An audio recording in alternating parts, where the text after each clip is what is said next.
जो विषय आहे तो ब्रह्माच्या संदर्भामध्ये आणि ब्रह्मतत्व जे आहे ते ब्रह्मतत्व आपल्याला समजून घ्यायचं आहे की ब्रह्म म्हणजे काय, ते चैतन्य म्हणजे काय, ते काय करतं, ते जगाची निर्मिती कशी करतं.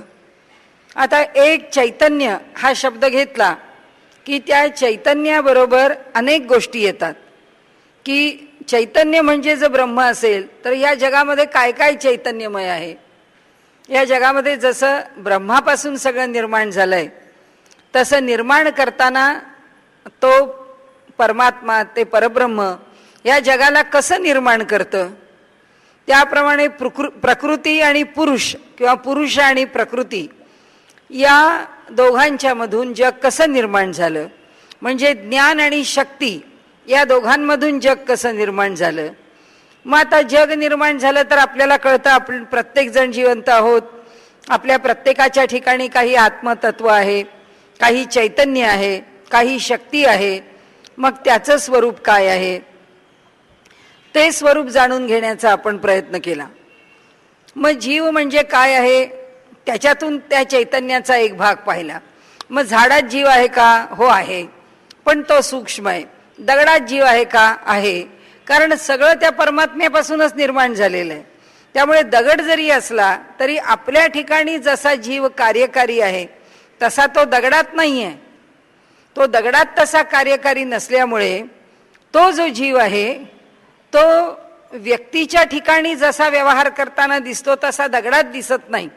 पण दगडात चैतन्य आहे की नाही? आहे, कारण ते आहे म्हणूनच ज्ञानेश्वर महाराजांनी भिंत चालवली. ती भिंत चालली याचा अर्थ त्यात हालचाल करण्याचं सामर्थ्य आहे, चैतन्य आहे. झाडामध्ये ते आहे म्हणूनच आज विज्ञान आणि वनस्पती शास्त्राने असं सांगितलं की झाडांना संगीत आवडतं. झाडांना जर उत्तम म्हणजे आपण त्याच्यावरनं हात फिरवला, झाडाच्या जवळ गेलो, झाडाच्या सहवासामध्ये राहिलो, प्रेमाने फुलं तोडली तर ते झाड सुद्धा त्या व्यक्तीची वाट पाहतं. ती व्यक्ती जर नाही आली तर असं म्हणतात, लोकमान्य टिळकांची मंडालेच्या तुरुंगातली आठवण लिहिलेली आहे की ते तुरुंगात असताना त्यांच्या भोवती जी झाडं वेली होते त्या सगळ्यांशी जणू काही त्यांचा सुसंवाद होता. ते त्या सगळ्यांच्या मधून फिरत असत.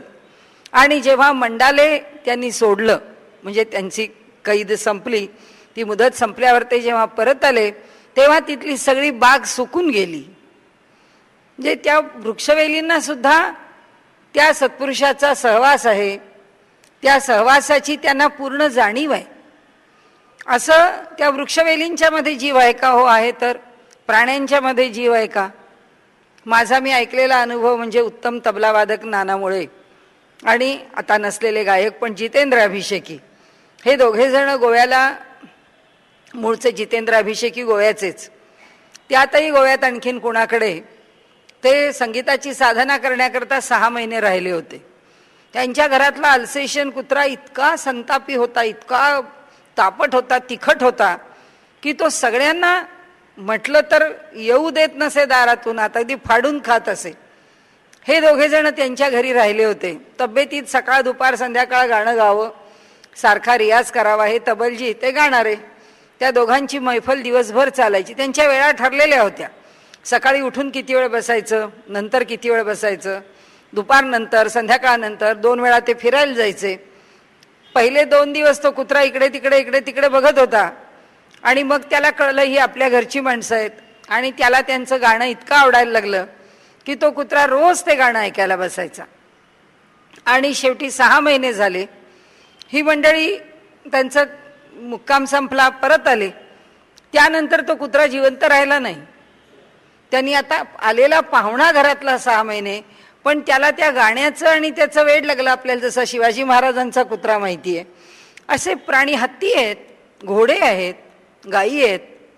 आपल्याला बहिणाबाईंची गाय माहिती आहे की बहिणाबाईंच्या सहवासामध्ये गाय आणि तिचं वासरू होतं आणि ते वासरू बहिणाबाईला पुष्कळ मारलं आणि छळ केला आणि ती आजारी पडली आणि ती आपल्याला खायला प्यायला देत नाही, ती आपल्याला दिसत नाही, म्हणून त्या वासराने हाय खाल्ली आणि ते वासरू गेलं. पण जाताना ते वासरू श्लोक म्हणत होतं मुकम करोति वाचालम पंगुम लंघयते गिरीम यत्कृपा तमहम वंदे परमानंदम माधव. त्यांनी भगवंताचं नाव घेतलं त्या वासरानी जाताना.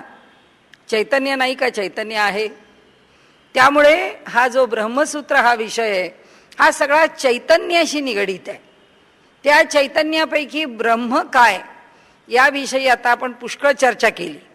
त्याच्यानंतरची जी आपली चर्चा चालू आहे ती आता जीवाच्या विषयी चर्चा चालू आहे की जीवाचं स्वरूप काय आहे, जीव काय करतो, जीव करता आहे का, त्याची चर्चा चालली आहे. आता जीव आणि परमात्मा जे एकच आहेत. आता आजचा विषय जिथून सुरू होतोय तो विषय असा आहे की जीव आणि परमात्मा, कारण परमात्म्याचाच अंश जीव आहे, मग त्याचाच तो अंश आहे. तर मग जीवाच्या दुःखाने परमात्मा दुःखी होतो का? कारण परमात्मा आणि जीव जर एकच आहेत तर मग जीवाला दुःख झालं. आता प्रत्येक जीवाचा भाव वेगळा आहे. एका जीवाला दुःख होईल, एका जीवाला सुख होईल, एका जीवाला आनंद होईल, एका जीवाच्या मनाविरुद्ध घडेल, एक जीव संतापेल, एक जीव गोड बोलेल. प्रत्येक जीवाचा व्यवहार वेगळा वेगळा आहे. त्याप्रमाणे तो वेगळा वेगळा व्यवहार करील याबद्दल संशय नाही. परंतु आता त्या एकेका जीवाला होणारा जो त्रास आहे तो परमात्म्याला बाधतो का? बाधत नाही असं इथे आपल्याला उत्तर आहे. का बाधत नाही? कारण जीव जो आहे तो उपाधिनी अंश आहे, परमात्म्याचा अंश आहे. पण आत्तापासून आपण सारखे जे कालपर्यंत बोलतोय ना ते ही एकच गोष्ट बोलतोय की परमात्म्यापासून तो जीव बाजूला होतो अंश रूपाने आणि त्याला उपाधी येते. उपाधी कशाची आहे आपण पाहिलं. अंतःकरण ही उपाधी आहे त्याला लागलेली, कर्म ही त्याला लागलेली उपाधी आहे आणि त्याच्यातून तो जीव जन्माला येतो. त्याच्यातून तो जीव आपल्या ठिकाणी त्याला जे अयोग्य योग्य आवडतं नाही आवडतं त्याच्या संस्काराप्रमाणे तो व्यवहार करतो. आणि म्हणून त्यांनी इथे म्हटलं की ईश्वराला त्याचं दुःखीपण, ईश्वराला त्याचं सुखीपण हे कधी बाधत नाही. त्याच्याकरताचं जे सूत्र आहे प्रकाशादिवन नैवम परहा, जीवाच्या दुःखाने परमात्मा दुःखी होत नाही, प्रकाशाप्रमाणेच हे समजावे. ती जसं म्हणाले प्रकाश या खोलीत आला नाही किंवा अंधार झाला म्हणून सूर्याला काही होत नाही. सूर्यापासून प्रकाश निघाला, सूर्य ढगात गेला आणि आपण म्हणतो अगदी काळोखी आली. आता सूर्य ढगात गेला तेव्हा आमच्यापर्यंत प्रकाश पोचत नाही, पण प्रकाश पोचला नाही म्हणून काही सूर्याला बाधा येत नाही, सूर्यात काही फरक पडत नाही. अडथळा कुणामध्ये येतो? प्रकाशाला येतो. आमच्या घरातून आत यायला येईल, बाहेर कदाचित एखादं मोठी इमारत आहे किंवा एखादा डोंगर आहे, एखादा काही अडथळा आहे तर तो प्रकाश पुढे जाऊ शकणार नाही. प्रकाश गेला नाही म्हणून सूर्याला काय होणार आहे? तसं म्हणाले हा जीव प्रकाशवत असं त्यांनी म्हटलंय. आता असं का? कारण की जीवाच्या ठिकाणी उपाधी आहे. तो जरी परमात्म्याचा अंश असला तरी उपाधीमुळे तो परमात्म्यापासून दूर आहे. आणि मग आपले नेहमीची उदाहरणं आहेत ती काय पुन्हा घ्यायला नको. की पाण्यात प्रतिबिंब पडलं, पाणी गढुळलेलं असलं, डचमळत असलं तर प्रतिबिंब हलतं म्हणून सूर्याला काही होतं का? तसंच आहे. अशी अनेक उदाहरणं आपण घेतली तर त्या उदाहरणांच्या मध्ये आपल्याला त्यांना एकच सांगायचं आहे की परमात्मा जो आहे, जे शुद्ध चैतन्य ईश्वर जो आहे तो आनंद रूप आहे, तो निर्विकार आहे आणि त्याला जीवाच्या ठिकाणचं दुःख कधीही बाधणार नाही. ज्याप्रमाणे म्हणाले, आता एक व्यवहारातलं उदाहरण दिलंय. दही आंबट आहे आणि लोणी काढून ठेवलंय, त्या लोण्यातलं ताकही पुष्कळ आंबट झालंय. ते लोणी स्वच्छ धुवून घेतलं आपण तरी सुद्धा ती आंबट चव त्या लोण्यामध्ये थोडीशी ताकाची राहिली आहे. आणि आम्ही जर ते लोणी कढवलं तर कढवलेल्या तुपात आंबट चव येत नाही. आपल्याकडून जर साय पुष्कळ दिवस राहिली आणि जर साय आंबट झाली तर ताक आंबट होईल पण तूप आंबट होत नाही. त्यामुळे त्यांनी असं म्हटलं की जे जीवाच्या ठिकाणी आहे ते प्रत्यक्ष परमात्म्याला काही बाधत नाही. आणि म्हणून त्यांनी सांगितलं की स्मृती ही तशीच आहे. म्हणाले भगवद्गीता ही तोच आधार देते.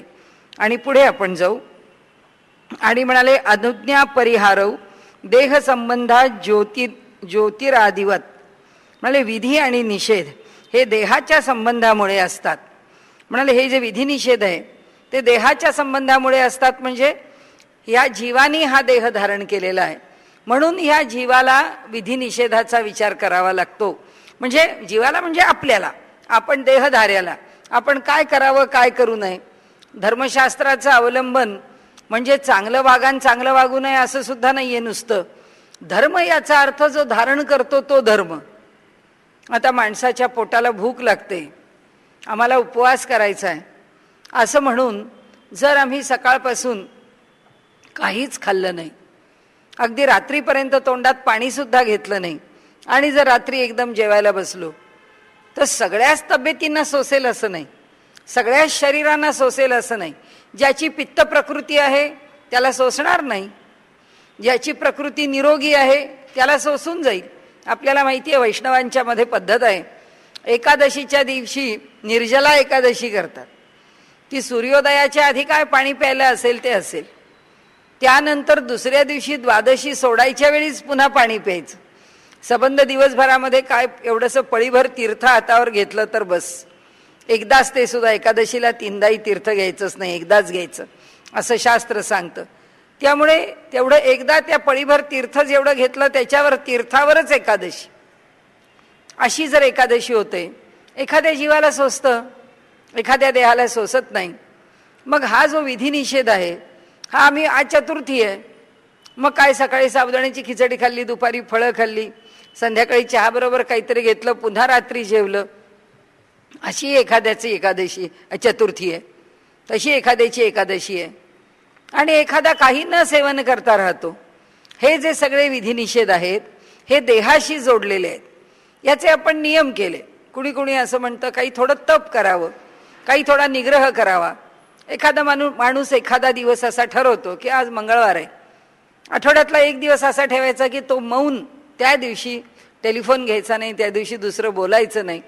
आपण आपल्या खोलीमध्ये किंवा काय आपली कामं करत राहायचं, पण कामं करताना कोणाला उत्तर द्यायचं नाही, कोणाला बोलायचं नाही. असा मौनात राहून एखादा मनुष्य आपला जो दिवस आहे तो दिवस काढतो. हा त्याच्या दृष्टीने त्यांनी पाळलेला नियम आहे. मग त्या दिवशी निषेध कशाचा? बोलण्याचा. आणि विधी कशाचा? तर मौन पाळण्याचा. विधी म्हणजे काय कर्म करावं ते, आणि निषेध म्हणजे काय करू नये ते.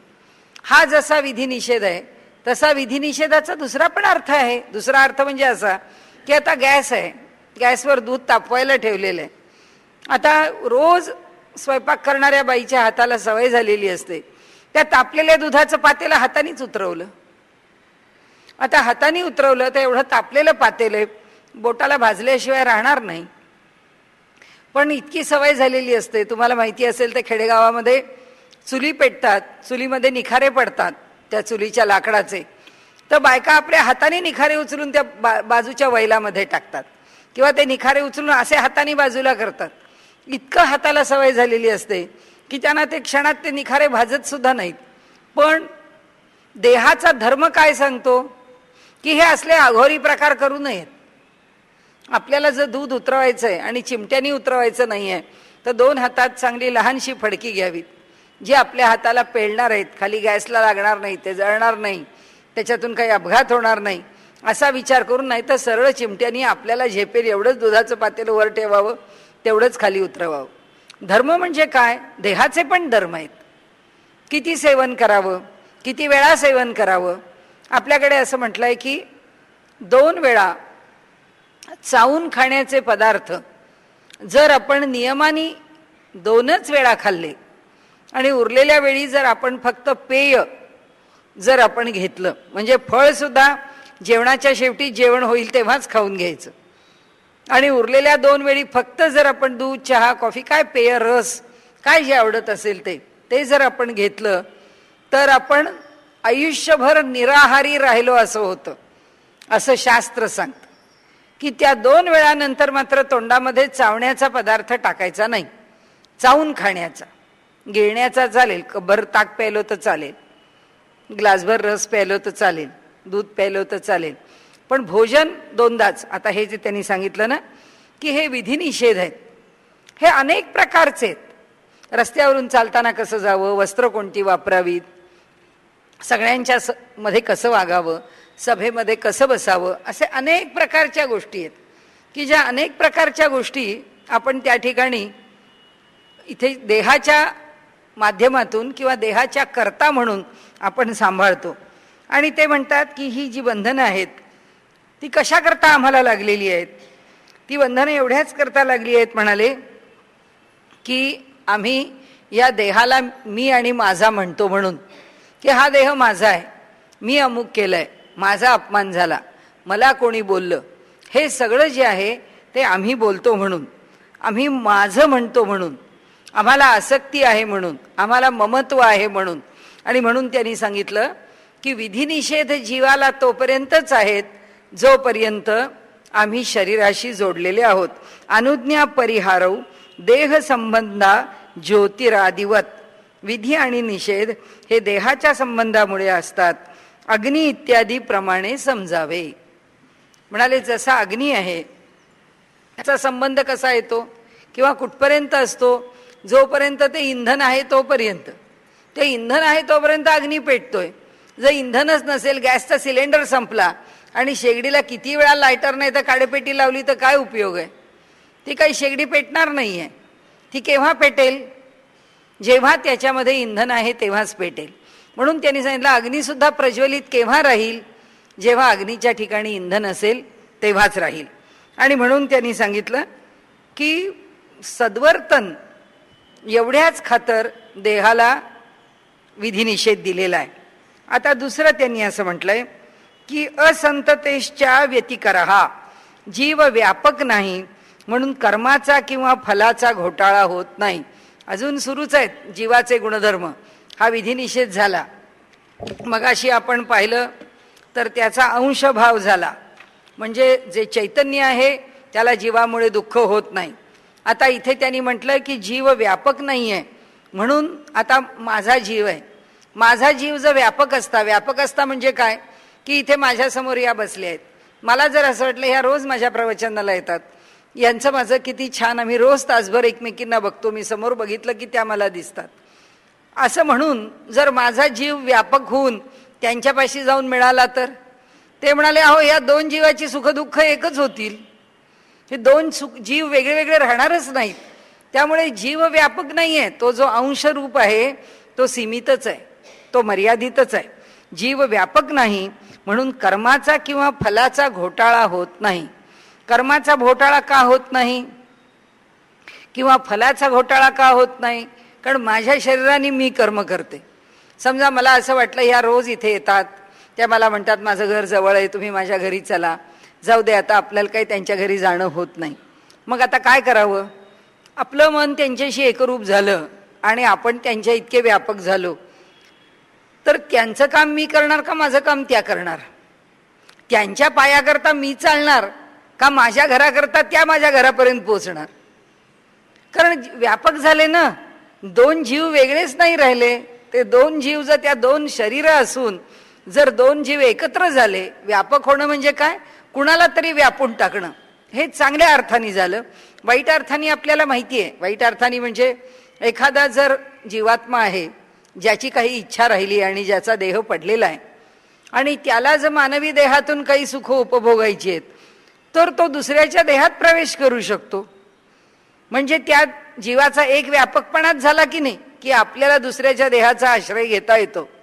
तर म्हणाले असं जर व्हायला लागलं तर कर्माचा घोटाळा होईल. त्यांनी सांगितलं कर्माचा किंवा फलाचा घोटाळा, म्हणजे ज्या जीवाचा आश्रय घेऊन ते एखादं अतृप्त आत्मा राहिला, तो वास्तविक ज्याच्या देहाचा त्यांनी आश्रय घेतलाय त्याला त्याच्या कर्माचं वेगळंच फळ मिळायला पाहिजे, त्याला त्याच्या जीवनात वेगळाच अनुभव यायला पाहिजे. पण हा भलताच अनुभव येतो, कारण दुसऱ्यांनी त्याला व्यापला म्हणून, ते व्यापकत्व त्याला स्वीकारता आलं म्हणून.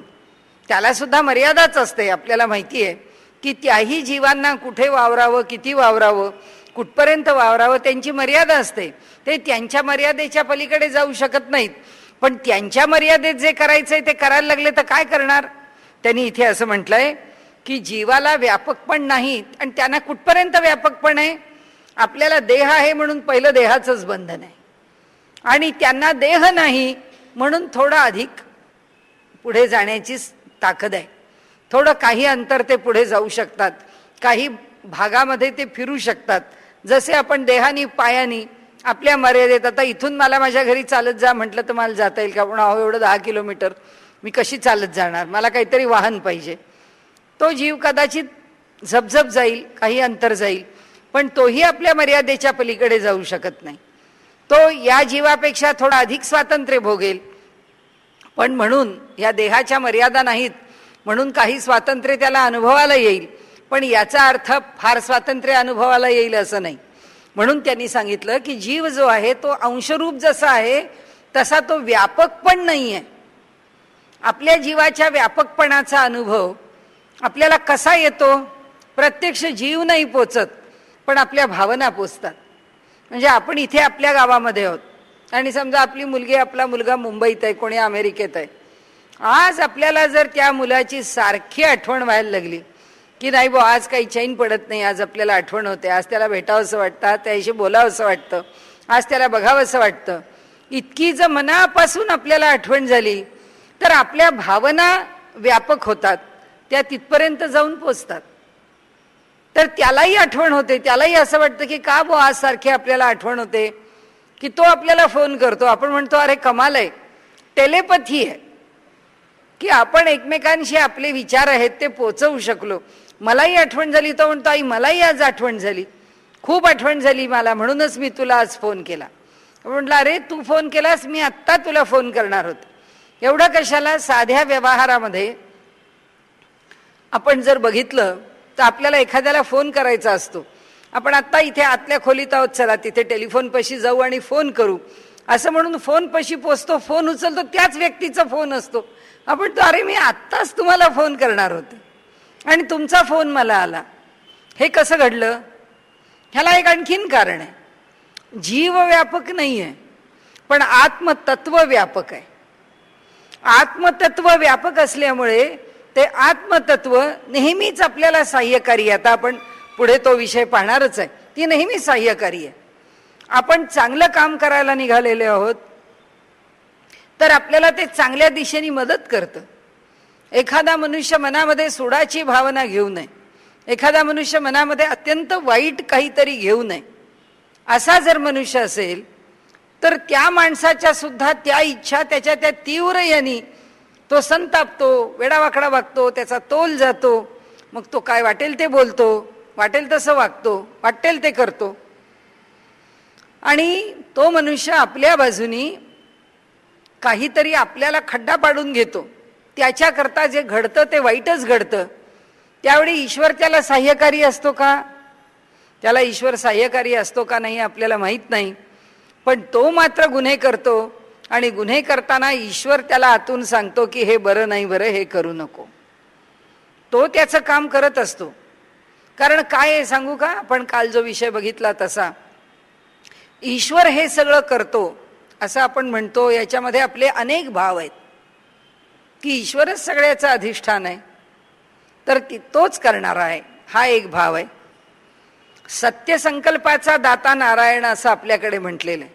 आपल्या मनामध्ये चांगला विचार असेल आणि चांगला संकल्प असेल तर आपल्याला ईश्वर सहाय्यकारी असतो. आपण चांगले असलं पाहिजे, ईश्वर सहाय्यकारी असतो. आणि तो आपला चांगला संकल्प करावाच फक्त. ते म्हणतात तुम्ही चांगला संकल्प करा, तो कसा निभावून न्यायचा ते ईश्वर बघेल, तो बघतोच. आणि जर काही मनामध्ये वाईट आलं तर तो प्रत्येक वेळी परावृत्त करतो. हे करू नको बरं, हे करू नको बरं, हे करू नको बरं, हे तो प्रत्येक वेळी पाहतो की हे असं घडू नये, याकरता तो बघत राहतो. का बघतो?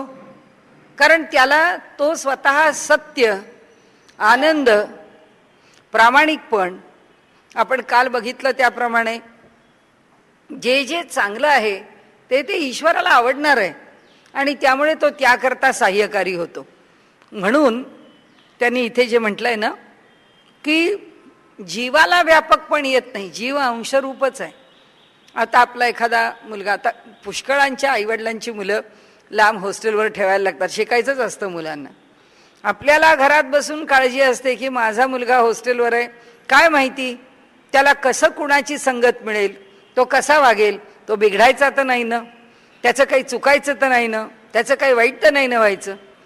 आपण त्या देवापुढे नमस्कार करून देवाला जे सारखं सांगतो की देवा सांभाळ बाबा, आमच्या मुलांना सांभाळ, आमच्यापासून इतकी मुलं लांब आहेत त्यांना सांभाळ.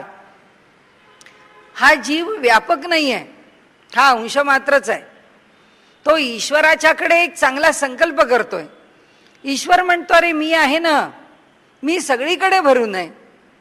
तुझं जे चांगलं वाटणं आहे किंवा तुझी त्या मुलाविषयीची तळमळ आहे ती मी तिथे पोचवणार आणि ती पोचणार.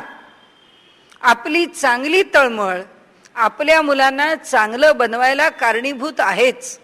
अनेक आया म्हणतात की अहो आपल्या मुलांकरता आपण काही केला तर हल्ली मुलं काही म्हणत नाहीत, देवाचं करत नाहीत, मग मुलांकरता आपण करावं का? करावं. आपण संकल्प करावा त्यांच्याकरता आणि करावं की मुलांचं चांगलं. एवढं आपल्या हातात नक्की आहे. आपला मुलगा कदाचित देवाचं मानत नसेल, देवाला सुद्धा मानत नसेल, करायला तयार नसेल, कंटाळा करत असेल, देवाला म्हणावं देवा याला सद्बुद्धी दे, त्याच्याकरता मी करते. कारण इथे काय आहे, जीवाची मर्यादा जीवानी जाणून घेतली आहे, पण त्याच वेळी ब्रह्माची व्यापकता पण आमच्या ठिकाणी आम्ही स्मरणात ठेवली. ते व्यापक आहे. ते व्यापक असल्यामुळे आमच्या मनातला विचार तिथे नेऊन पोचवतो. आणि म्हणून आत्ता फोन करावासा आम्हाला वाटला की नेमका तिकडून फोन येतो. त्याचं कारण आमच्या भावना तिथे किती पोचतात, आमची टेलिपॅथी किती स्ट्रॉंग आहे माहिती नाही, पण ते आत्मतत्व मात्र सर्व सक्षम आहे, सर्व समर्थ आहे. ते मात्र तिथपर्यंत पोहोचवून दिल्याशिवाय राहत नाही. म्हणून त्यांनी इथे सांगितलं की देहाच्या उपाधीमुळे आम्हाला व्यापकपण येऊ शकत नाही. आणि म्हणून आपल्याला अतिशय सुंदर कृष्णचरित्रातली गोष्ट आहे की कृष्ण त्या कदंब वृक्षाखाली जाऊन वीणेचा मधुर नाद करतो. आणि तो मधुर नाद ऐकल्यानंतर सगळ्या गोपिकांना असं वाटतं की आता कृष्णाला भेटायला गेलं पाहिजे. त्याच्या मुरलीचा नाद ऐकू आलेला आहे, त्या वेड्या होतात. घरात काय काम आहे सगळं भरा टाकतात, भरा आवरतात, कृष्णाच्या भेटी करता निघतात. त्या एकमेकींना बोलावतात, चला ग आपल्याला कृष्णाच्या करता जायचंय, त्याच्या मुरलीचा आवाज येतोय, तो नाद आपल्याला वेडा करतोय.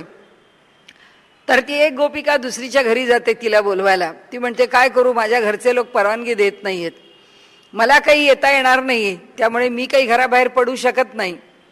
तेव्हा त्या तुम्ही जा पुढे, मी काही येऊ शकत नाही असं म्हणते. या सगळ्या जणी येतात. आल्यावर त्यांना असं वाटतं की आता कृष्णाला सांगावं की तिची खूप इच्छा होती तुला भेटण्याची, पण काय करणार कृष्णा, तिच्या घरातल्या लोकांनी तिला येऊ दिलं नाही. असं आपण कृष्णाला सांगावं म्हणून ह्या गोपिका तिथे आल्या. तर यांच्या आधी ती तिथे पोचलेली होती. त्यांना असं वाटलं ही कशी इथे पोचली. या गोपिका जेव्हा कृष्णाचं दर्शन घेऊन घरी गेल्या, त्यावेळी घरी गेल्यानंतर त्यांनी पाहिलं तर त्यांना असं कळलं की ह्या गोपिकेनी केव्हाच देह ठेवलेला आहे, काल रात्रीच. ज्यावेळी त्यांनी सांगितलं तिच्या घरच्यांनी की त्या मुरलीच्या स्वराबरोबर तू जाऊ नाही शकत, तुला काही आता जायचं नाही, घरातलं काम आहे ते सोडून जाऊ नकोस. तिला असं वाटलं या देहाने मी जाऊ शकत नाही, या देहाचा अडसर आहे मला, देहच टाकला तर माझ्या मनाने मी निघून जाईन. तिने देहच सोडून दिला आणि ती निघून गेली. म्हणून आपल्याकडे असं म्हटलंय की जीवाला व्यापक पण नाहीये देहाच्यामुळे. देहामध्ये त्याला मर्यादा आहेच, पण त्या जीवाला व्यापक बनवण्याकरता त्या जीवाची उपाधी देहामध्ये जर टाकून दिली तर संत जे करतात ते होतं. संतांच्या देहामध्येच जीवाची उपाधी सुटलेलीच आहे. त्यामुळे संत देहात राहून तुकाराम महाराज काय म्हणतात, अणुरणिया थोकडा तुका आकाशा एवढा. किती लहान होऊ शकतो तुका, अगदी लहानशा जीवा एवढा सुद्धा होऊ शकतो. किती मोठा होऊ शकतो तुका, आकाशा एवढा. मग तुकाराम महाराजांचं शरीर आमच्याच सारखं आहे काय, 5 फुटापासून 6 फुटापर्यंत काहीतरी असाच देह आहे. मग या देहात राहून व्यापक पण कसं आलं, उपाधी सुटली म्हणून. जी उपाधी ज्या मर्यादेत ज्याची सुटते त्या मर्यादेत त्याला स्वातंत्र्य मिळतं. आणि म्हणून त्यांनी सांगितलं की जीव व्यापक नाही, म्हणून काय होतं म्हणाले, माझ्या कर्माचं मला फळ मिळतं. त्या सगळ्या गोपी आहेत कृष्णाला भेटायला निघालेल्या, सगळ्या कृष्णमय झालेल्या आहेत, पण ह्या गोपीला जाता येत नाही म्हटल्याबरोबर हिने आपला देह दिला टाकून, आणि हिचा जीव आहे तो जीव आपल्या सूक्ष्म देहाने कृष्णाला येऊन भेटला आणि ती त्या सूक्ष्म देहामध्ये कृष्णाच्या बरोबर आहे. ते म्हणाले त्या गोपीचं जे कर्म त्याचं फळ तिला मिळालं, या गोपींचं जे कर्म त्याचं फळ तिला मिळालं किंवा त्यांना मिळालं. तसंच त्यांना म्हणायचंय की हा जीव आहे, हा जीव ज्या उपाधीमुळे कर्माच्या जन्माला आलाय त्याला त्याच्या कर्माचंच फळ मिळणार आहे आणि तो त्याच्या कर्माचंच फळ मिळवणार आहे. का? कारण तो जीव सीमित केलाय. कशाने सीमित केलाय? जसा मागे म्हटलं, जसा देहानी केला तसा कर्मानी केला आणि त्या कर्माच्या फळांनी पण केला. मला माझ्या कर्माचं फळ असंच मिळणार, त्याला त्याच्या, मी जर माझा अभ्यास केला पण मी माझं बाकीचं वागणं नाही चांगलं ठेवलं किंवा नाही राखलं, तर जे काही केलं आहे त्या यशाला काहीतरी कमतरता येणार. कारण असं आहे, सगळंच यश हे काही तुम्ही काय केलं याच्या गणितामध्ये मिळत नाही. ते जे यश आहे त्या यशाला सुद्धा काही आयाम आहेत आणि त्याप्रमाणेच यश मिळतं. आणि म्हणून त्यांनी सांगितलं आम्ही जे केलं आहे ते कोणत्या भावनेने केलं हा एक आयाम आहे, किती प्रामाणिकपणे केलं हा दुसरा आयाम आहे, किती कष्टाने केलं. काही वेळा आम्ही प्रामाणिक असतो पण कष्ट करायला तयार नसतो. म्हणजे आपण अमुक एक करताना अमुक एक केलं नाही हे आपल्या मनाला आपण कबूल करतो की नाही हे आपलं इथे चुकलेलं आहे, हे आपण असं केलेलं नाही हे आपण मान्य करतो, पण म्हणून त्याच्याकरता कष्ट करायला तयार होते. अनेक गोष्टी आहेत. जे फळ मिळायचं आहे ते कर्माचं फळ हे अनेक गोष्टींनी बांधलेलं आहे, अनेक गोष्टींनी जोडलेलं आहे. आणि त्यामुळे त्यांनी इथे म्हटलंय की जीव मर्यादित आहे, त्याच्या कर्मानी मर्यादित आहे, त्याच्या फळांनी मर्यादित आहे, त्याच्या सुखदुःखांनी मर्यादित आहे, त्याला विधिनिषेधानी मर्यादित आहे. आहे की नाही विधिनिषेध आपल्याला? की गॅस आहे, गॅसवर लोखंडाची पळी ठेवली, ती तापून लाल झाली तरी त्या पळीला काही होतं का? तिला काही होत नाही. पुन्हा आम्ही घासतो, पुसतो, पुन्हा उद्या दुसऱ्या दिवशी ती वापरतो. ती लोखंडाची पळी तेवढी तापवल्यानंतर सुद्धा पुन्हा 10 मिनिटांनी गॅसवर ठेवलं तर काही होत नाही. आणि आमचा हात ठेवला तर तो चालेल का? नाही चालणार. विधिनिषेध आहे, धर्म आहेत, देहाच्या धर्माने आम्हाला बांधलंय. असं आम्हाला अनेक गोष्टींनी या जीवाला बांधलेलं आहे, त्याला बंधन आहे.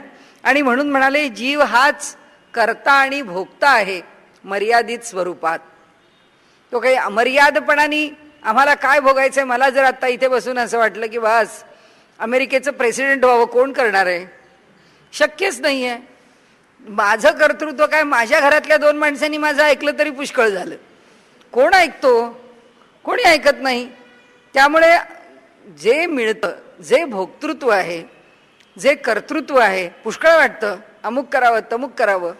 शरीराची मर्यादा आहे, बुद्धीची मर्यादा आहे, वेळेची मर्यादा आहे, आपल्या कुवतीची मर्यादा आहे. आणि म्हणून त्यांनी सांगितलं जीवानी प्रयत्न करावेत. त्यांनी प्रयत्नात त्यांनी आपल्याला मर्यादा घालून घ्या असं म्हटलं नाही. त्यांनी सांगितलं आळस सोडा आणि दंभ सोडा, खोटेपणा सोडा. आळस आणि दंभ या 2 गोष्टी सोडून द्या, प्रयत्नशील राहा, अंतःकरणापासून प्रयत्नशील राहा असं त्यांनी सांगितलं. प्रयत्नशील राहिलो, काय फळ द्यायचे ते ईश्वर देईल, आपल्या मर्यादेत देईल, आपल्या कुवतीत देईल. आज जे आपण बाहेर पाहतो ना, ही जी स्पर्धा आहे, ह्या सगळ्या सिरियल्स आहेत, याच्यामध्ये जे दाखवलंय ना, ते जे बोलताना लोक खूप मोठ्या मोठ्या गोष्टी बोलतात. त्या सारेगमपवर ऐकलं तर सगळे मुलं म्हणतात की आमच्याशी स्पर्धा आहे. करतो का माणूस खरंच? मी कालचा जो आहे तो कालच्यापेक्षा चांगला असावा असं आम्ही कधी आमचा विचार करतो का? आम्ही नाही करत. म्हणाले स्पर्धाच असेल तर माझी माझ्याशी असू दे, माझी दुसऱ्याशी कशी आहे, तो कसा मागे पडेल आणि मी कसा पुढे जाईल. दुसऱ्याचे पाय कापून आपण काही उंच होत नाही. म्हणून त्यांनी इथे म्हटलंय की मी करता आहे आणि मी भोगता आहे. मी जे करतो त्याचंच भोग मला मिळणार आहे हे जीवानी आपल्या ठिकाणी निश्चितपणे ओळखावं. आणि काय मर्यादा आहे आपली ती पण ओळखावी. पुन्हा त्यांनी म्हटलंय की आम्ही आमच्या सीमेत आहोत, म्हणून आम्ही बरोबर तेवढे मर्यादित भोग भोगतो. आम्हाला जर व्यापकता असती तर कुणाचाही भोग कोणी भोगला असता. माझ्या पायाला लागलं आहे, माझ्या जीवाला व्यापक करून दुसऱ्याचा धडधाकट पाय असताना मी त्याच्यामध्ये मिसळून गेले तर त्या धडधाकट पायाचा भोग मी भोगायचा आणि माझ्या दुखऱ्या पायाचा भोग त्यांनी भोगायचा. म्हणाले असं होऊ नये, म्हणून म्हणाले ही अव्यवस्था होईल, जगामध्ये हे चाललं आहे असा व्यवहार चालणार नाही. म्हणून म्हणाले उपाधी जी आहे ती व्यापक नाही आहे, ती त्या जीवाशी बांधलेली आहे. माझी उपाधी वेगळी आहे, दुसऱ्याची उपाधी वेगळी आहे. आपण आपल्या घरातलं सुद्धा म्हणतो की कुणी जर म्हटलं हो त्याला काय झालं, आपण म्हणतो हो तुमचं ठीक आहे, पण आमचं तसं नाही आहे, माझ्या समस्या वेगळ्या आहेत, तुमच्या समस्या वेगळ्या आहेत.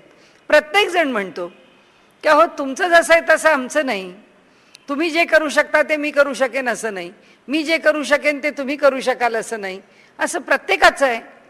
आणि प्रत्येक म्हणतो की बा ह्या गोष्टी मला शक्य आहे, तुम्हाला नाही शक्य झालं तर मी करते ना, ते मी तुमच्याकरता करून देऊ शकते, पण तुम्ही म्हणता ते काही मला करता येत नाही. ही प्रत्येकाची उपाधी जी आहे ती व्यापक पण नाही आहे, आपल्या आपल्यापुरती मर्यादित आहे. म्हणजे जीवाला किती प्रकारची बंधनं आहेत ते त्यांनी ह्या सूत्रात सांगितलंय. आता त्यांनी सांगितलं, आता पुन्हा सगळं बोलून एका ठिकाणी येऊन पोचलेत आणि जे त्यांचं मूळ सूत्र आहे की आभास एवच, म्हणाले त्यातून जीवात्मा हे परमात्म्याचं प्रतिबिंबच आहे, हा आभासच आहे. मग अनेक उदाहरणं दिली आपली नेहमीची, ती काय आपल्याला पुन्हा घ्यायची गरज नाही, आपण आत्तापर्यंत अनेक वेळा घेतली. जसा दोरा पडले, दोरखंड पडलाय, त्या दोऱ्यावरती आम्हाला रज्जूचा वरती सर्पाचा भास झाला, म्हणजे दोरखंडावरती साप आहे असं वाटलं, हा भास आहे. सूर्य आकाशात आहे, खाली पाणी आहे, त्या डबक्यामध्ये सूर्याचं प्रतिबिंब पडलं, म्हणजे ते एक प्रतिबिंब आहे की ते काही खरा खरा सूर्य नाही आहे. तसा जीव आहे की खरा मुळा रज्जू सर्पामध्ये कसं म्हटलं जीवाला की जीव परमात्माच आहे, पण उपाधीमुळे त्याचं खरं ज्ञान त्याला होत नाहीये, तो अज्ञानाने अविद्येने ग्रासलाय आणि म्हणून त्याचं जे मूळ रूप आहे रज्जू ते न कळता सर्प आहे असं जाणवलं, म्हणून घाबरलो. म्हणजे ह्याला याचं मूळ रूप कळत नाहीये, म्हणून हा अविद्येने सुखी दुःखी होतो, म्हणून हा आपल्या जीवनामध्ये हैराण होतो. नाही तर म्हणाले त्यांनी हैराण व्हावं असं काही नाहीये. हा एक भाग आहे. प्रतिबिंब आहे, हा वेगळ्या दृष्टीने भाग सांगितला की आत्ता आपण म्हटलं तसं सूर्य आकाशात आहे, त्याचं प्रतिबिंब डबक्यात पडलंय, त्याचं प्रतिबिंब नदीत पडलंय, त्याचं प्रतिबिंब सागरात पडलंय, अनेक ठिकाणी पडलंय, त्याचंच प्रतिबिंब आहे. म्हणजे सूर्य आहे की नाही, हो सूर्याचंच प्रतिबिंब आहे, पण प्रतिबिंब म्हणजे सूर्य आहे का नाही, ह्या तऱ्हेने त्यांनी ते समजावलंय. आणि म्हणून त्यांनी सांगितलं नाना प्रकारांनी जीव जगत आणि जगदीश्वर एक आहे.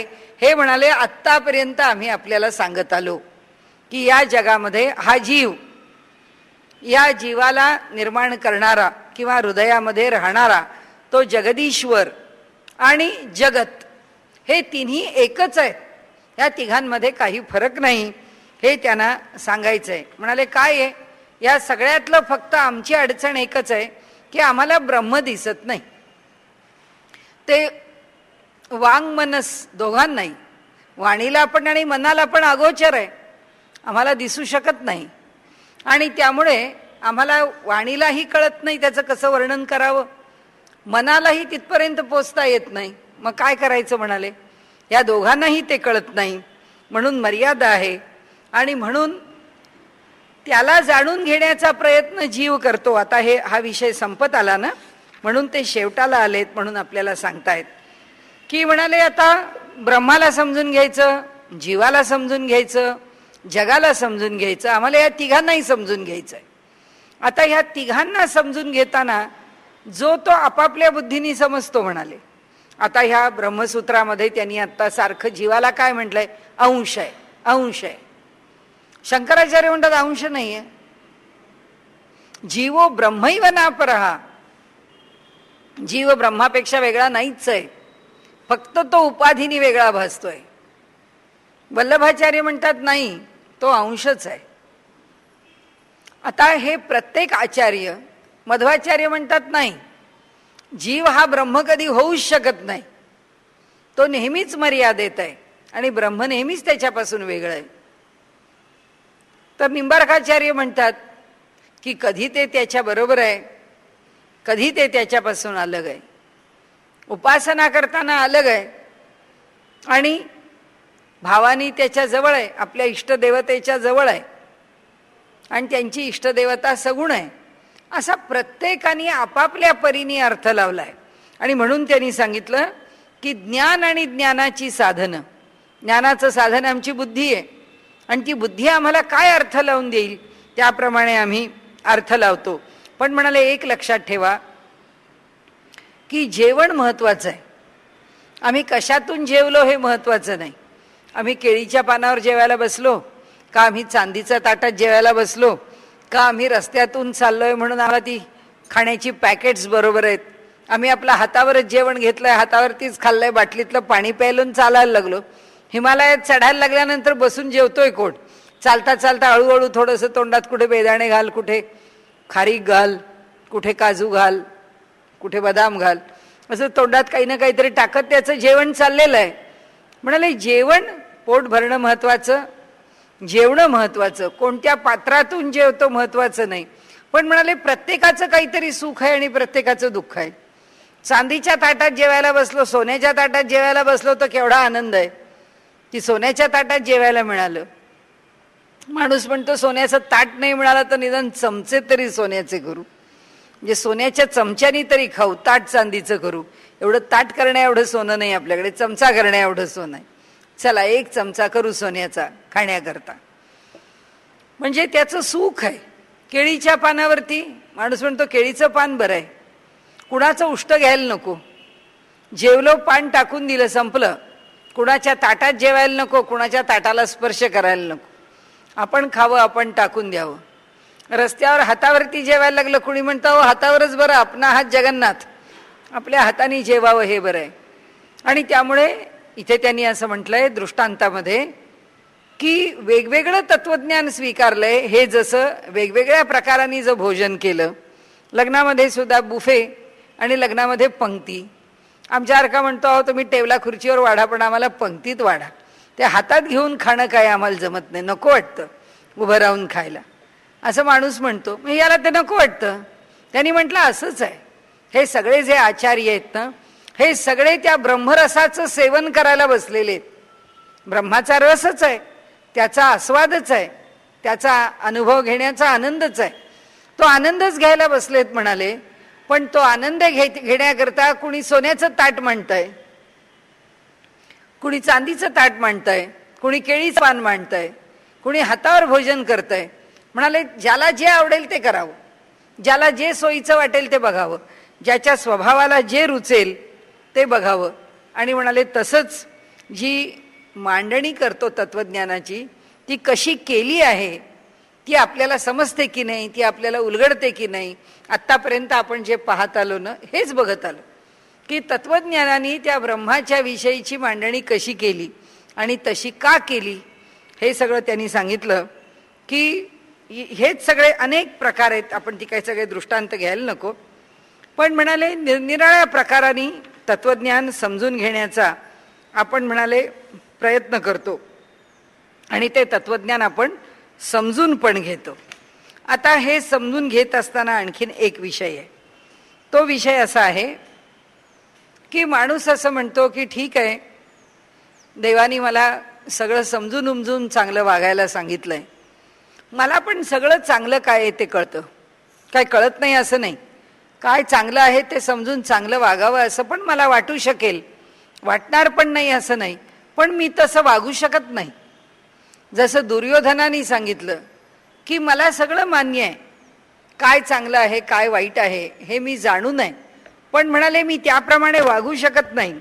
दुर्योधनाचं वचन आहे, त्याच्यामध्ये दुर्योधनाने असं म्हटलंय की मी जे करतो मला माहिती आहे की मी काय करतोय आणि जे करतो आहे ते योग्य नाही हे सुद्धा मला माहिती आहे, पण म्हणाले जे योग्य काय आहे हे मी जरी जाणलं तरी सुद्धा म्हणाले मी तसं वागू शकत नाही, आणि जे अयोग्य आहे ते मला कळलं तरीसुद्धा मला ते बदलावंसं वाटत नाही, कारण माझ्याकडून ते बदलत नाही. हा एक विषय आपल्या पुढे मांडायचा होता की आपल्याला पुष्कळ कळतं की आपण वाईट वागू नये, आपल्याकडनं वाईट घडू नये, आणि आपल्याकडनं तसं घडतं. का घडतं हाच प्रश्न आहे. इथे आपल्याला वाचून दाखवते. जानाम्य धर्मम नचमे निवृत्ती. धर्म काय आहे हे मी जाणतो, पण त्याच्यापासून परावृत्त कसं व्हावं हे मात्र मला कळत नाही. जानामी धर्मम नचमे प्रवृत्ती.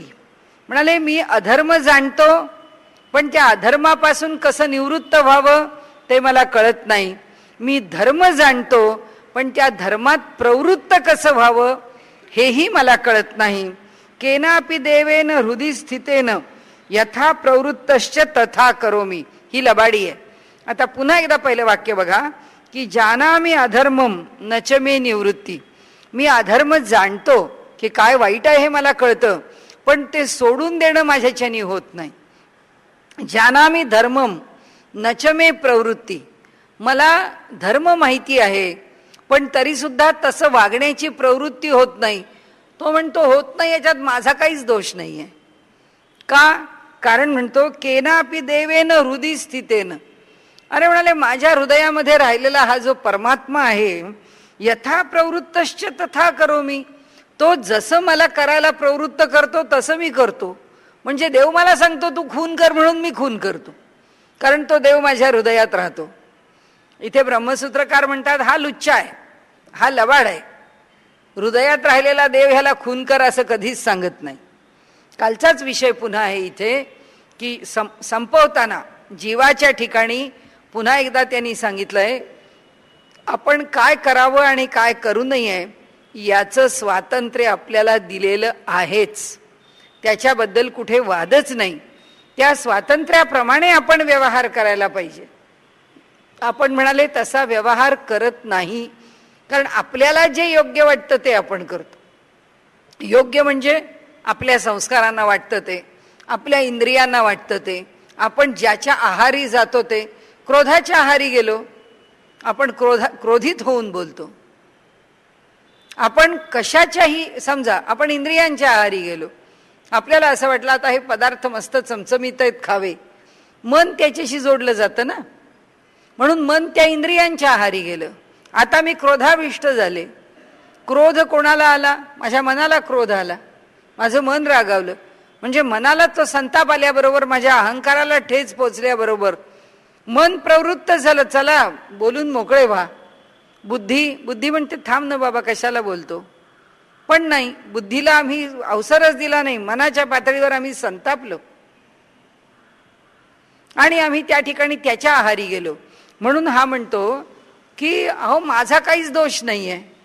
माझ्या हृदयात जर परमेश्वर राहतो आणि तो जर मला सगळं करायला प्रवृत्त करतो तर तोच मला वाईट वागायला प्रवृत्त करतो.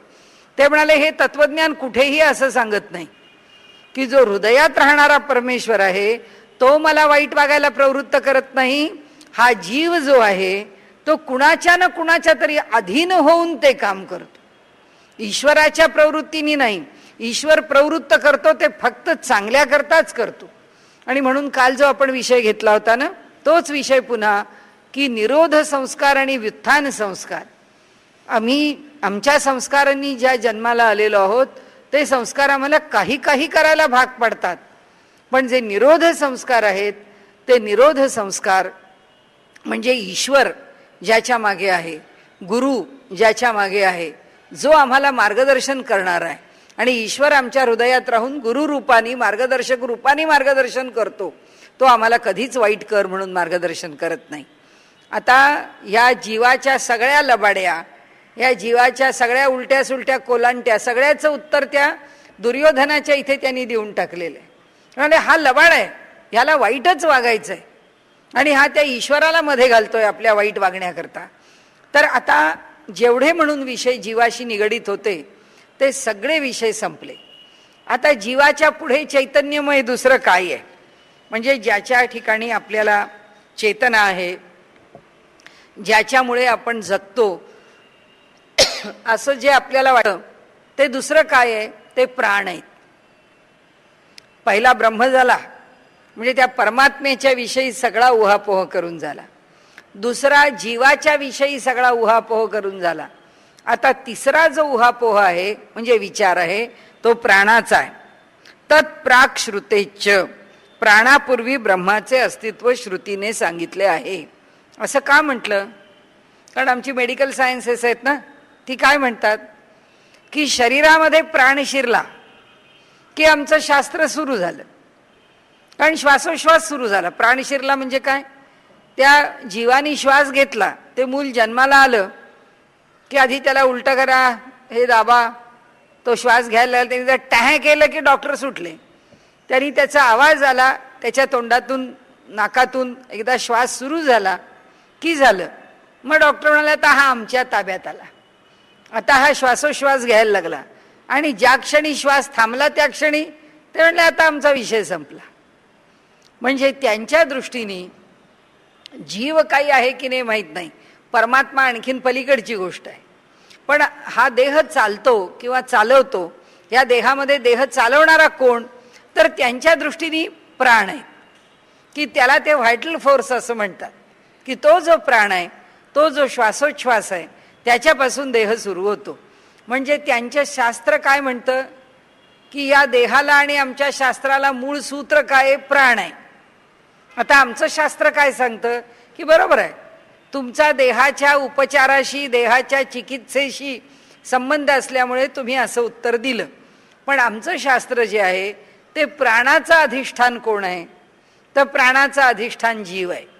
कारण जीव जोपर्यंत त्या देहामध्ये आहे तोपर्यंत त्या देहाला प्राणाचं संबंध आहे किंवा त्याला प्राणाचं प्रयोजन आहे. मग आता जीवाला कोणाचं अधिष्ठान आहे? जीवाला ब्रह्माचं अधिष्ठान आहे. म्हणजे आमचा विषय इतका मागे आला, प्राणापासून जीवाकडे, जीवापासून ब्रह्माकडे. आता इथे त्यांनी आपल्या मनातली एक शंका निवृत्त केली. ते म्हणाले तुम्हाला असं वाटेल की या जगामध्ये जो नास्तिक आहे किंवा जो मागे काही मानत नाही, जेवढं दृश्य आहे किंवा जेवढं प्रत्यक्ष आहे तेवढंच जो मानतो तो काय म्हणतो? म्हणाले तो जो प्रत्यक्षवादी आहे तो म्हणतो मी नाकातला श्वास जाणतो, याच्या पलीकडे मी काही जाणत नाही, मला ते तुमचा जीवात्मा बिवात्मा काही कळत नाही, ते काय आम्हाला सांगू नका. तर त्यांनी सांगितलं तुम्ही सांगू नका म्हणा, पण आम्ही जर तुम्हाला हे उत्तर नाही दिलं तर तुम्ही तुमचं म्हणणं सत्य आहे असं म्हणाल. म्हणून आम्ही तुमच्या म्हणण्याचं निराकरण करतो. कशाचं निराकरण करतो? की प्राणापासून मानवाचं जीवन नाही सुरू झालं, प्राणाच्या आधी ब्रह्म आहे. म्हणून त्यांनी त्याला ब्रह्माकडे नेलं. प्राणापूर्वी ब्रह्माचे अस्तित्व श्रुतीने सांगितले आहे. म्हणाले ब्रह्म कसं आहे? दिव्य आहे, अव्यक्त आहे, जन्मरहित आहे, व्यापक आहे, निष्कलंक आहे. असं जे एक तत्व आहे ज्याचं स्वरूप अक्षर म्हणून आपण जाणतो, त्याच्यापासून म्हणाले काय झालं? त्यापासून जे निर्माण झालं ते प्राणतत्व निर्माण झालं. म्हणाले त्या ब्रह्माला ना प्राण होता ना मन होतं, त्या ब्रह्माच्या ठिकाणी काहीच नाही आहे. हे सगळं ह्या जीवाच्या करता उत्पन्न झालेलं आहे. आणि म्हणून म्हणाले त्या ब्रह्मापासून काय काय जन्माला येतं? तर प्राण जन्माला येतात, इंद्रिय जन्माला येतात, मन पण जन्माला येतं. आता विषय बदलला, आता पुन्हा मागचा जीव नाही का जन्माला आला? जीव जन्माला येत नाही हे 100% लक्षात ठेवायचं.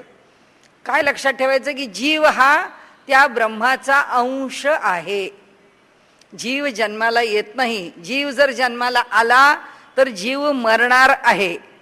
जीव मरतो का? तो मरत नाही, फक्त देह जातो, जीव जात नाही. जे जीव मरून जात नाही, जीवाचं अस्तित्व नष्ट होत नाही.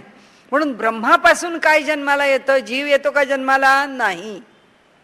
ब्रह्मापासून जीव हा उपाधीनी फक्त वेगळा झालेला आहे. उपाधी सुटली की तो ब्रह्मच आहे. त्यामुळे जीव हा ब्रह्मापासून जन्माला कधीही येत नाही.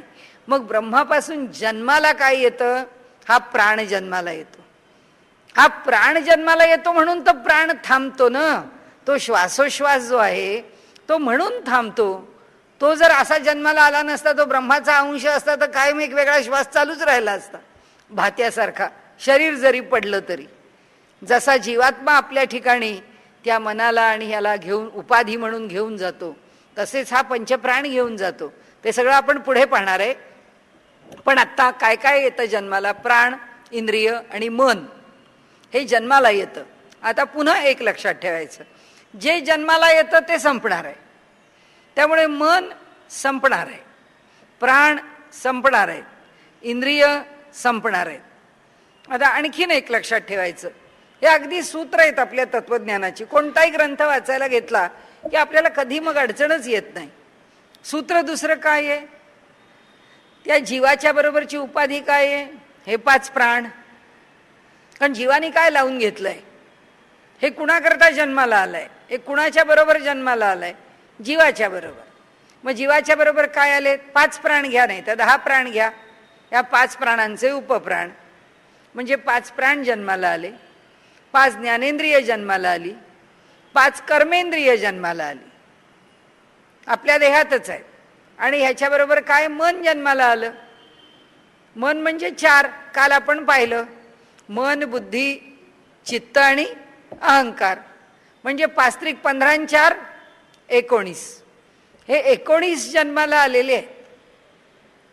हे 19 त्या जीवाला व्यापून आहेत. त्या जीवाची जी उपाधी आहे ना, ती ह्या 19 मुळे. मग ह्या उपाधीला संबोधताना आपण कसंही संबोधावं. म्हणजे अविद्या, कर्म, वासना हे 3च शब्द वापरतात. का? तर प्रत्येक वेळी 5 प्राण, 5 ज्ञानेंद्रिय, 5 कर्मेंद्रिय, मन, बुद्धी, अहंकार, चित्त हे म्हणायला नको. का म्हणायला नको? कारण जीवाच्या ठिकाणी हे सगळं का लागलं? मूलभूत अज्ञानामुळे, म्हणून अविद्या. विषय संपला, एकदम शॉर्टकट. दुसरा कर्म. कर्म कोण करतं? इंद्रिय करतात. ती इंद्रिय करताना त्यात साह्यभूत कोण आहे? मन आहे. त्याचं संस्कार कोण ठेवतो? चित्त. एवढं सगळं बोलायलाच नको, फक्त कर्म म्हटलं की झालं. कर्म किंवा संस्कार काही म्हणा, म्हणाले कर्म म्हटलं तिथे. अविद्या, कर्म आणि वासना. वासना म्हणजे त्यात संस्काराचा अधिक व्यापक शब्द आला.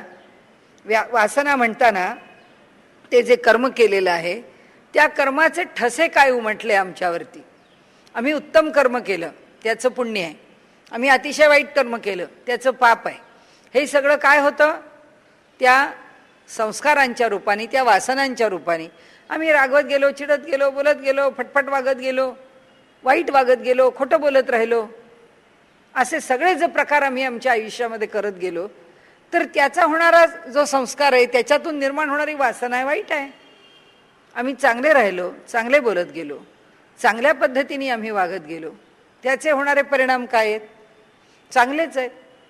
आणि म्हणून म्हणाले पुढच्या जन्मी जन्म घेताना जन्म घेणे लागे वासनेच्या संगे. जो दुष्ट कर्मामध्ये रमला तो पुढच्या जन्मात येऊन खून, मारामाऱ्या, दरोडेखोरी करत बसणार. जो अत्यंत चांगल्या गोष्टीमध्ये, सात्विकतेमध्ये रमणार, तो पुढच्या जन्मामध्ये येऊन अतिशय पुण्यकर्म, ते सामाजिक असतील, ती देशाची असतील, ती ईश्वराकरता असतील, ती धर्माकरता असतील, ती एखाद्या विद्येकरता असतील, ती एखाद्या कलेकरता असतील, काही असेल, पण तो ते चांगलं करणार. आणि म्हणून आता त्यांनी आणखीन स्पष्ट केलं आपल्याला. पुन्हा एकदा त्यांनी आठवण दिली, ब्रह्म ते मूळ तत्व आहे, जीव जन्माला येत नाही, ब्रह्माचा अंश आहे. जे जन्माला ब्रह्मापासून येतं, जीवापासून येत नाही. ज्याची जीवाला उपाधी लागते, ज्याच्यामुळे जीवाला जीव पण येतं, ते काय आहे म्हणाले? प्राण आहेत. ते काय आहे? दुसरं त्यांनी सांगितलं इंद्रिय आहे. ते काय आहे? आणखीन मन आहे. म्हणजे 5 प्राण, 10 इंद्रिय आणि अंतःकरण चतुष्टय असे 19 आहेत म्हणाले. आता सप्तगतेर विशेषित्वाच्य, सप्तगतेर विशेषित्वाच्य म्हणाले प्राण 7 आहेत. आता त्यांनी प्राणांचं स्पष्टीकरण त्यांच्या पद्धतीने दिलेलं आहे. का? तेही उत्तर दिलं आहे त्यांनी. आपण जसं आता इथे 19 हा हिशोब केला, तसे ते सांगतात आम्ही पण तुम्हाला पुष्कळ हिशोब देणार आहे म्हणाले. कमीत कमी आम्हाला 7चा हिशोब पटतो म्हणाले. 5 प्राण, मन, बुद्धी झाले 7. जसं भगवद्गीताकारांनी अष्टधा प्रकृती असं म्हटलेलं आहे की बस. आता प्रकृतीचं वर्णन करताना पुष्कळ सांख्यानी 25 तत्व सांगितली, पुरुष सोडला की 24 तत्व. पण इथे त्यांनी सांगितलं आम्ही 7 धरतो. प्राण 7 आहेत, कारण श्रुतीवरून ते तितकेच असल्याचे समजते आणि 7 विशेष निर्देशही केला आहे. एवढं बघून आपण थांबूया. म्हणाले आता कुठे 7 प्राण म्हटलं, कुठे म्हणाले 12 प्राण, कुठे 10 इंद्रिय बुद्धी मन घेतलं म्हणून 12 केलं, कुणी याच्यात अहंकार घालून 13 केलं, कुणी म्हटलं की इथे ज्ञानेंद्रिय वाणी मन या सगळ्यांना मिळून कोणी 7 प्राण म्हटलं, असंही सांगितलं. आपण ते सगळं उद्या बघूया त्याच्या मूळ श्रुतीवचनांच्या सहित. कुणी म्हणाले 7 प्राण घ्यायचे, 8वे हात घ्यायचे, काय आता एक एक ज्या संख्या येतील, आणि म्हणून त्यांनी सांगितलं की 7 संख्या ही जास्त बरी वाटते, आणि म्हणून म्हणाले पुरुषापासून 7 प्राण जन्माला येतात, प्रत्येक देहात 7 प्राण राहतात, असं म्हणाले. 7ची पुनरुक्ती मुंडकोपनिषदात पण केलेली आहे, म्हणून आपण 7 प्राण इथे स्वीकारूया असं व्यासांनी म्हटलंय. आपल्याला विषय समजून घेण्याकरता ते 7 कोणते ते उद्या पाहू आपण. आणि 7 म्हणून म्हटलं 12 आहेत, 13 आहेत, 7 आहेत. आपण आत्ता म्हटलं तसं त्या जीवाच्या उपाधीला आपण 19 उपाधी लावल्या, प्राण 5, त्याचे उपप्राण 5, 10 झाले. काही त्याच्याबरोबर जे जसं घ्यावं विषयाचा संदर्भ त्याप्रमाणे त्या प्राणांचं अधिष्ठान मानावं. म्हणून आता आपण इथे प्राणापाशी आलो आणि आता प्राणाचं विवेचन आपण करणार आहोत की प्राण म्हणजे काय, त्या प्राणाचं स्वरूप कुठे, ते प्राण श्रेष्ठ आहेत का कनिष्ठ आहेत, त्यांची पण कथा आहे, अनेक गोष्टी आहेत. आणि त्यामुळे ते आता जीवाच्या संदर्भातलं जसं आपण सगळं पाहिलं तसं आता आपण प्राणाच्या संदर्भातलं सगळं पाहू की प्राण म्हणजे काय. आणि का पाहणार ते आपण मगाशी बघितलं. का तर कारण त्या प्राणामुळे चैतन्य आहे, व्हायटल फोर्स आपण म्हणतो की नाही, की ती एक शक्ती आहे, प्राणिक शक्ती आहे. मग ती शक्ती जी आहे ती चैतन्याच्या अधिष्ठानाने आहे, ती ब्रह्माच्या अधिष्ठानाने आहे, ती आम्हाला कार्यकारी करते. ती नसेल तर काहीच कार्य होणार नाही. म्हणून त्याचा अभ्यास त्यांनी ब्रह्मसूत्रामध्ये ब्रह्म आणि जीव यांच्याबरोबर आणखीन प्राण पण घेतलेला आहे. त्याचा विचार आपण